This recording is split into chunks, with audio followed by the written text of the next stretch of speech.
Okay, so this is taking out the starter motor on a 99 Subaru Legacy. I think it's a 30th anniversary edition, 2.2 liter. And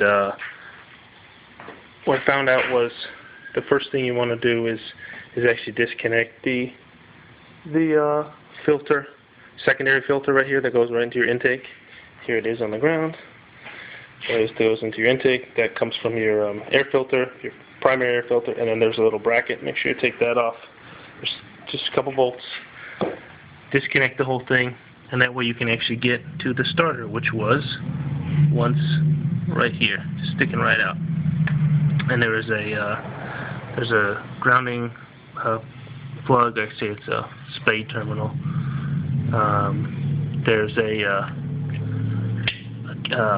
bracket that this whole the top mounting bolt goes through to hold the starter onto the engine block. And then this is the I think this is the positive. This little guy right here goes on top. Both of these are on top. This is attached here, and this is attached to the engine block. So pull off those three, and then you'll get all these easily with the top off. But the bottom one is the hard one, I think, because it's actually, I'll put it right down in there. Let's see. There's a stud right there. And here's where the starter goes into, right into the engine. And that stud right there has a bolt, nut on it, and that's this bottom one right here. This is what you see from looking up underneath. You really only see this and this bolt. And what I had to use was like a 3-inch extension on a 14mm, and then with a swivel attachment, because there's a series of, I think they're brake line hoses that run right here. So you really can't get on it with a wrench from the side to take that nut off. But this is what it looks like when it comes off. The car has just been clicking intermittently. If I notice, there's a lot of play here. We'll see when I get the new one. This model is from Fuji, obviously OEM, and this car is, oh man, 15 years old now. So gonna replace it.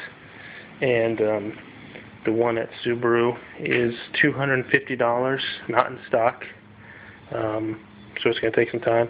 And then the one at Advanced AutoZone is remanufactured, but it's for $80. So hopefully that's what I'm gonna try out. I'm gonna get one, see if it works, put it back in. So again, the only tricky parts are really take off the air filter housing a secondary filter, and then taking off the bottom mounting bolt.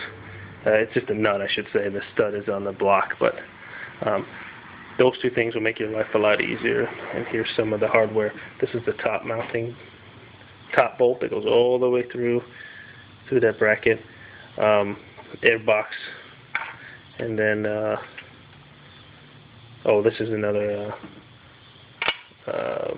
bolt. But anyway, that should do it. I'll make a video when it gets put back in. So here's the new starter put in.